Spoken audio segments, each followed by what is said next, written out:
My name is Tanner Milliken, and I was in a group with Jake Loomis and Kennedy Patterson, and we chose to do Addison's disease. So first we're going to start out with what Addison's disease is. It's also known as hypercortisolism. It's a disorder in which the adrenal glands don't produce enough hormones.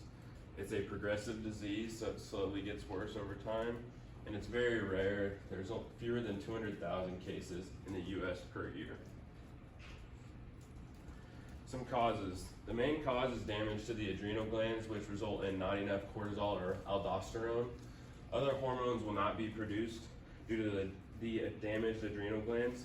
Your adrenal glands are part of the endocrine system that they produce the hormones that give instructions to virtually every organ and tissues in the body. Certain hormones that may be lost due to the adrenal damage include glucocorticoids, mineralocorticoids, androgens, and adrenaline-like hormones. The picture shows the two sections, the cortex and the medulla. Those are both in charge of the certain hormones, and that's the area that would be damaged.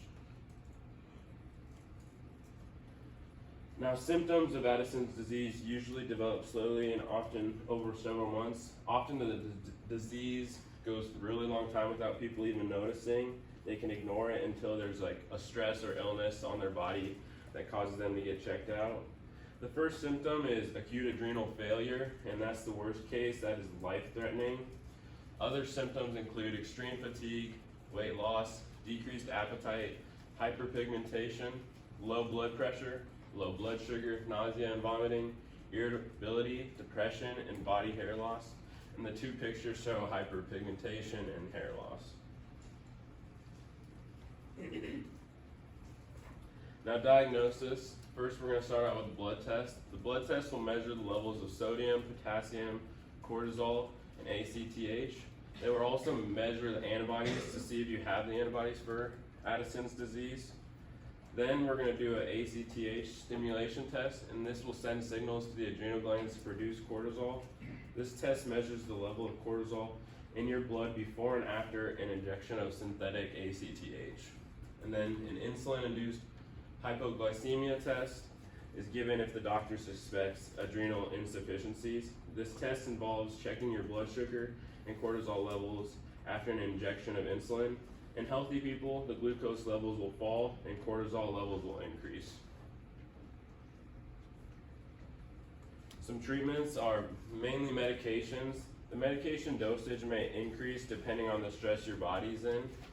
Another form of treatment is hormone replacement therapy. Hormone replacement therapy corrects the levels of steroid hormones that your body isn't producing, so it will give back some of those hormones that you need.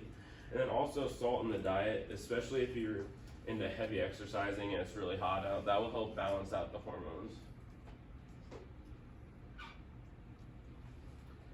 And finally, the prognosis and follow-up. Prognosis is pretty good they'll have a normal lifespan and are able to live an active life, but they'll have few limitations. Many people with Addison's disease learn to manage bouts of fatigue, and there also may be associated health conditions such as diabetes and an underactive thyroid.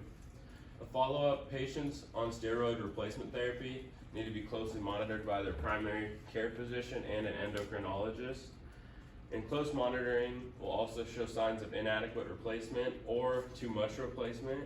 And this means that they're going to have to go through a bone dual energetic radiographic absorptiometry scan, which may be useful in early detections of early osteoporosis in patients who are inadvertently or over-replaced with maintenance steroids. So basically, osteoporosis is the weakening of bones, so this test will measure their bone density. Now, if you have any questions, just feel free to ask, or I got all my resources from Mayo Clinic. Thank you. Do you know why the hyperpigmentation happens from Addison's disease? Not for sure, no. I know that picture is kind of crazy with the